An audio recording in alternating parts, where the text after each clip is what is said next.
Hello दोस्तों, मेरे YouTube channel Hindi पाठशाला में आप सभी का स्वागत है। आज के वीडियो में हम क्लास 8 के हिंदी पाठ्य पुस्तक बसंत भाग 3 के चैप्टर 4 दीवानों की हस्ती नामक कविता का अध्ययन करेंगे। पहले हम कविता वाचन करेंगे, तत्पश्चात कविता के संदर्भ, प्रसंग और व्याख्या को भी समझेंगे। पूरा पाठ समझने के लिए आप वीडियो को पूरा देखना और जो मेरे चैनल में नए हैं वे मेरे चैनल हिंदी पाठशाला को सब्सक्राइब भी कर देंगे। तो चलिए दोस्तों, पाठ शुरू करते हैं। पाठ 4 दीवानों की हस्ती। इस कविता की रचना श्री भगवती चरण वर्मा जी ने की है। हिंदी साहित्य जगत के प्रसिद्ध लेखक श्री भगवती चरण वर्मा का जन्म 1903 में उत्तर प्रदेश के उन्नाव जिले के शफीपुर नामक स्थान पे हुआ था। इन्होंने इलाहाबाद, जो कि अब प्रयागराज कहलाता है, यहाँ से बीए और एलएलबी की डिग्री प्राप्त की थी। इन्होंने कविता लेखन, उपन्यास लेखन और पत्रकारिता के क्षेत्र में अपना महत्वपूर्ण योगदान दिया। श्री भगवती चरण वर्मा जी ने काफ़ी समय तक आकाशवाणी, रेडियो के लिए भी काम किया। बाद में इन्हें राज्यसभा सदस्य की मानद उपाधि भी दी गई। उनकी प्रमुख कृतियों में महाकाल, कर्ण, मधुकर्ण, प्रेम संगीत आदि शामिल है। हिंदी क्षेत्र में अपने अद्भुत योगदान के कारण इन्हें सन 1961 में साहित्य अकादमी पुरस्कार दिया गया और श्री भगवती चरण वर्मा जी ने 5 अक्टूबर 1981 को दिल्ली में अपना देह त्याग दिया। तो इस कविता के माध्यम से उन्होंने हमें क्या संदेश दिया है, इसे हम पढ़कर समझेंगे। पहले हम कविता का वाचन कर लेते हैं। हम दीवानों की क्या हस्ती है, आज यहाँ कल वहाँ चले।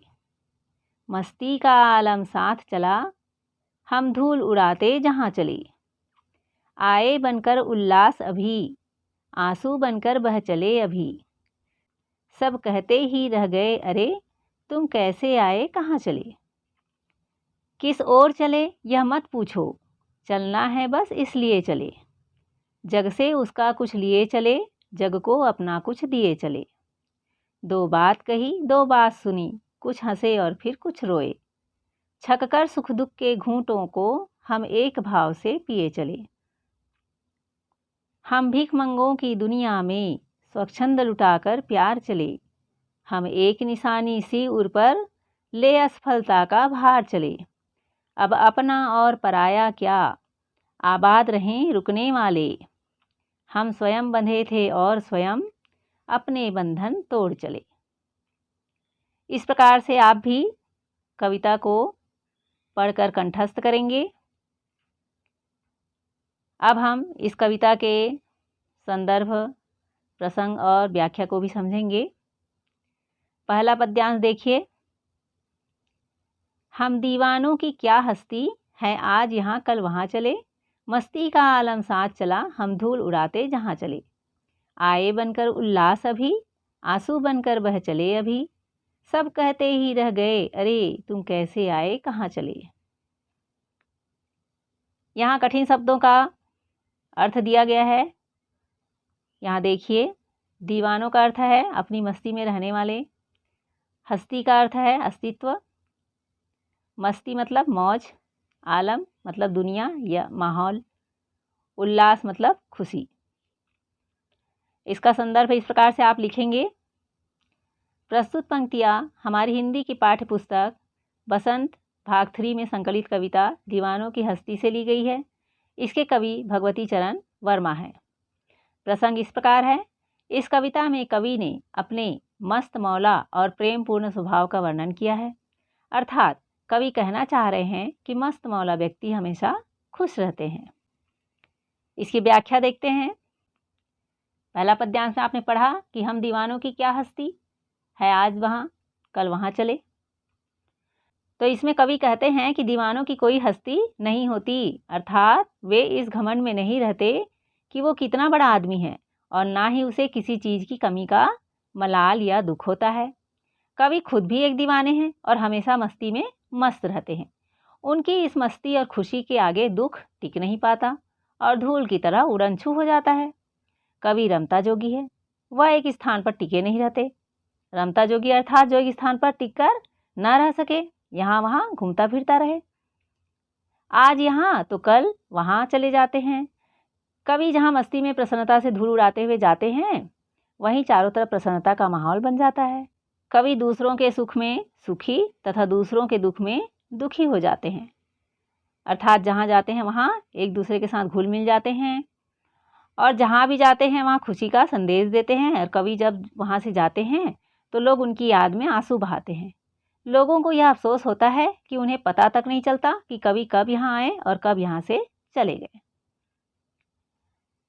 अब अगला पद्यांश देखें। किस ओर चले यह मत पूछो, चलना है बस इसलिए चले। जग से उसका कुछ लिए चलें, जग को अपना कुछ दिए चले। दो बात कही दो बात सुनी, कुछ हंसे और फिर कुछ रोए। छक कर सुख दुख के घूंटों को हम एक भाव से पिए चले। तो इस पद्यांश में आए हुए कठिन शब्दों के अर्थ को पहले देखें। जग का अर्थ है संसार, छक कर अर्थात तृप्त होकर, भाव अर्थात एहसास। संदर्भ पहले पद्यांश की तरह लिखेंगे। प्रस्तुत पंक्तियाँ हमारी हिंदी की पाठ्य पुस्तक बसंत भाग 3 में संकलित कविता दीवानों की हस्ती से ली गई है। इसके कवि भगवती चरण वर्मा हैं। प्रसंग इस प्रकार है। इस काव्यांश में कवि संसार से दूर अपनी अलग राह पर चलने की बात कह रहे हैं। व्याख्या इस प्रकार है। संसार में जब संसार के लोग जानना चाहते हैं कि अब वो किस ओर जा रहे हैं, तो वे कहते हैं कि ये मत पूछो कि मैं कहाँ जा रहा हूँ, क्योंकि मेरी कोई निश्चित मंजिल नहीं है। मैं चलता हूँ क्योंकि मुझे चलते रहना है। कवि कहते हैं मैंने संसार से कुछ ज्ञान प्राप्त किया है, उसे मैं बाकी लोगों में बांटना चाहता हूँ, इसलिए मुझे निरंतर चलते रहना होगा। ये आपने अभी पद्यांश में पढ़ा था कि लोग पूछ रहे हैं कि किस ओर चले, यह मत पूछो, चलना है बस इसलिए चलें। जग से उसका कुछ लिए चलें, जग को अपना कुछ दिए चलें। अर्थात जग से कवि ने जो ज्ञान प्राप्त किया है उसे लोगों में बांटना है, इसलिए वे निरंतर चल रहे हैं। दो बात कही दो बात सुनी, कुछ हंसे और फिर कुछ रोए। तो कवि जहाँ भी जाते हैं वहाँ लोगों से खूब घुल मिल जाते हैं, उनसे प्रेम भरी बातें करते हैं और उनकी बातें सुनते हैं, उनसे अपना तथा उनका सुख दुख बांटते हैं। कवि के लिए सुख और दुख दोनों समान भावनाएं हैं, इसलिए वे दोनों परिस्थितियों को शांत रहकर सह लेते हैं। कवि कहना चाह रहे हैं कि हमें सुख में अत्यधिक प्रसन्न होकर उन्माद में नहीं रहना चाहिए और न ही दुख में बहुत अधिक गमगीन होना चाहिए। हमें शांत रहकर हर परिस्थिति का सामना करना चाहिए। इस तरह कवि अपने मार्ग पर चलते हुए लोगों का सुख दुख बांटते हैं, उन्हें एक समान ढंग से ग्रहण करते हुए आगे बढ़ जाते हैं। आगे का पद्यांश देखिए। हम भिखमंगों की दुनिया में स्वच्छंद लुटाकर प्यार चले, हम एक निशानी सी उर पर ले असफलता का भार चले। अब अपना और पराया क्या, आबाद रहें रुकने वाले। हम स्वयं बंधे थे और स्वयं हम अपने बंधन तोड़ चले। यहाँ पर आप कठिन शब्दों के अर्थ देख लीजिए। भिखमंगों अर्थात भिखारियों, स्वच्छंद अर्थात आज़ाद, निशानी का मतलब है चिन्ह, उर का अर्थ है हृदय, असफलता मतलब जो सफल ना हो, भार मतलब बोझ, आबाद मतलब बसना और स्वयं मतलब खुद। यहाँ संदर्भ इस प्रकार से लिखेंगे। प्रस्तुत पद्यांश हमारी हिंदी की पाठ्य पुस्तक बसंत भाग 3 में संकलित कविता दीवानों की हस्ती से ली गई है। इसके कवि भगवती चरण वर्मा हैं। प्रसंग इस प्रकार से लिख सकते हैं। इस काव्यांश में कवि प्यार की दौलत से हीन संसार को भिखारी कहते हैं और फक्कड़ होते हुए भी वे संसार पर अपना प्यार लुटाते हैं। व्याख्या इस प्रकार से लिख सकते हैं। कवि के अनुसार ये संसार बड़ा स्वार्थी है। लोग स्वार्थ में इतने अंधे हैं कि बस भिखमंगों की तरह सबसे कुछ न कुछ मांगते ही रहते हैं, परंतु कवि स्वार्थी नहीं है, इसलिए उन्होंने स्वार्थी दुनिया पर बिना किसी शर्त के अपना अनमोल प्यार लुटाया है। आपने पद्यांश में पढ़ा है कि हम भिखमंगों की दुनिया में स्वच्छंद लुटाकर प्यार चले। तो कवि किसको कह रहे हैं भिखमंगे? दुनिया वालों को कह रहे हैं, क्योंकि उनके पास प्यार की दौलत नहीं है। वे हमेशा इधर उधर से कुछ न कुछ मांगते ही रहते हैं। वे बहुत स्वार्थी है, लेकिन मैं स्वार्थी नहीं हूँ और मैं अपना अनमोल प्यार लोगों को लुटा रहा हूँ। लोगों को प्यार बांटने का सुंदर एहसास हमेशा कवि के दिल में रहता है। उन्होंने कई बार हार और असफलता का स्वाद चखा, लेकिन उसका बोझ उन्होंने किसी दूसरे व्यक्ति पर कभी नहीं डाला। इस तरह कवि ने स्वार्थी दुनिया को भरपूर प्यार दिया और अपनी नाकामयाबी का भार हमेशा स्वयं ही उठाया। अब अपना और पराया क्या, आबाद रहें रुकने वाले, हम स्वयं बंधे थे और स्वयं हम अपने बंधन तोड़ चले।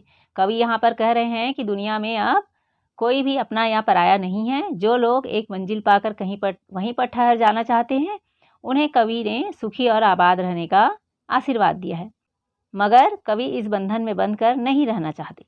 वे स्वयं इस जग के बंधन में बंधे थे और अब स्वयं ही अपने सभी सांसारिक बंधन तोड़ दिए हैं और अब वो अपने चुने हुए मार्ग पर आगे बढ़ते जा रहे हैं और वे इसी में खुश और संतुष्ट हैं। इस कविता में कवि ने हमें ये संदेश दिया है कि हमें हर परिस्थिति में प्रसन्न और खुश रहना चाहिए। तो दोस्तों, मैं उम्मीद करती हूँ कि ये कविता और इसकी व्याख्या आप अच्छी तरह से समझ गए होंगे।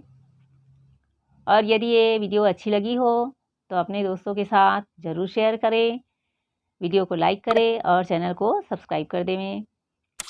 हम आगे के पाठ में फिर मिलेंगे दोस्तों। Thank you.